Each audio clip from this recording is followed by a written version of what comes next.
Assalamualaikum dan salam Sarawakku sayang. Buletin UKAS edisi tengah hari 17 April 2020 bersama saya, Lia Amira Anwarigos.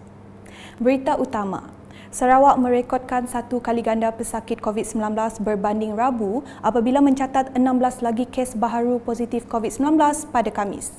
Menurut Timbalan Ketua Menteri Sarawak yang juga pengerusi Jawatan Kuasa Pengurusan Bencana Negeri, Dato' Amar Douglas Ugah Embas, jumlah ini menjadikan jumlah bilangan kes di Sarawak sebanyak 387 kes sejak kes positif pertama dilaporkan pada 13 Mac 2020. Daripada 16 kes tersebut, 13 kes telah dirawat di Hospital Umum Sarawak, 2 kes di Hospital Miri, dan 1 kes dirawat di Hospital Bentulu.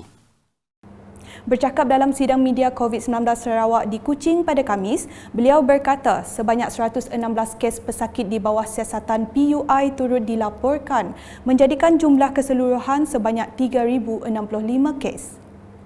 Sementara itu, tambahnya, setakat ini 14 hotel di Sarawak telah digunakan bagi menempatkan 1,091 pesakit dalam pemantauan PUS di Kuching, Bintulu, Miri dan Limbang. Berikut merupakan PUS yang dikuarantin di 14 hotel di Sarawak.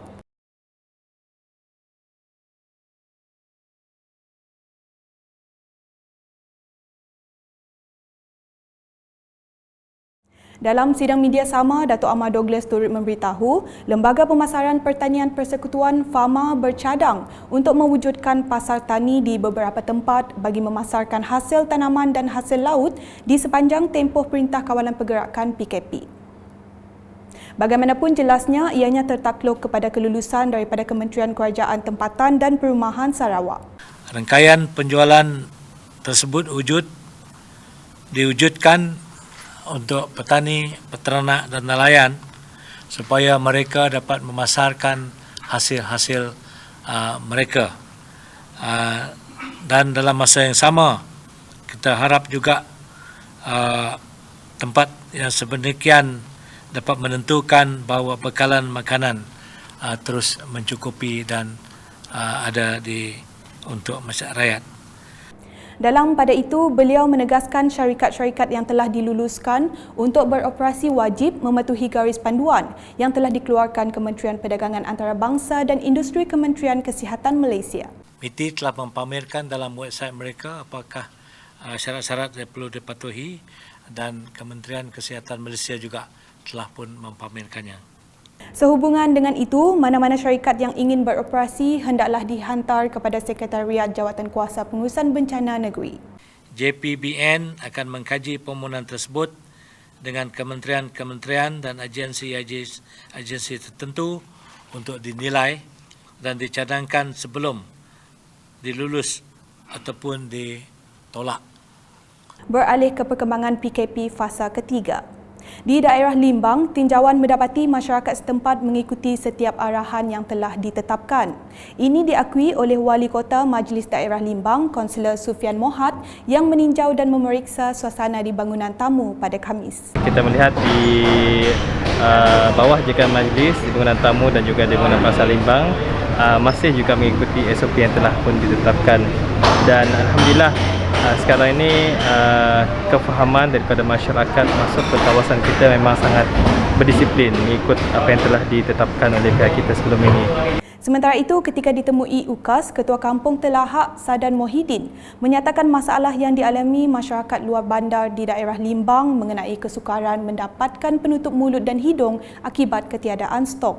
Kesukaran di peringkat penduduk untuk berurusan kepada contoh ke pengeluaran wang di peringkat bank-bank, bahwasanya kalau tiada topeng muka tersebut, jadi masalah untuk berurusan itu tidak akan dibenarkan. Selanjutnya, tinjauan di Bandar Baut pula. Masyarakat setempat didapati mematuhi aspek keselamatan dan perlindungan diri. Penduduk daerah Baut yang mengunjungi 3 bank di bandar tersebut juga mengamalkan penjarakan sosial dan menggunakan penutup mulut dan hidung.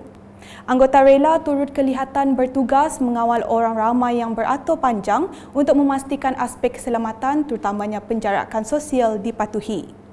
Selain itu, Pasar Tamu Baut yang menjadi lokasi tumpuan penduduk setempat juga agak lenggang. Manakala di Lubuk Antu, penduduk Lubuk Antu juga akur dan terus mematuhi arahan PKP. Menerusi tinjauan yang dilakukan mendapati penduduk hanya turun ke pasar untuk membeli barang keperluan sahaja.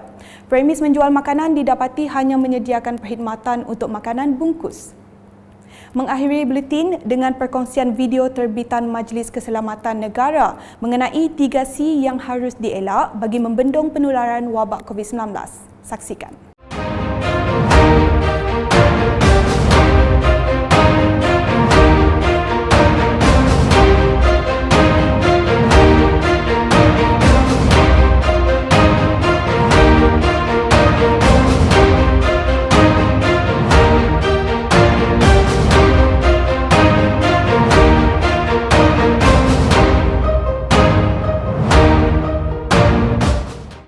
Sekian edisi Tengah Hari bersama saya Lia Amira dan kru penerbitan. Jaga diri dan sentiasa berwaspada di mana sahaja anda berada. Dapatkan berita terkini Sarawak setiap hari dengan melayari ukas.sarawak.gov.my atau di Facebook, Instagram, Twitter dan saluran YouTube Buletin Ukas. Salam Ukas.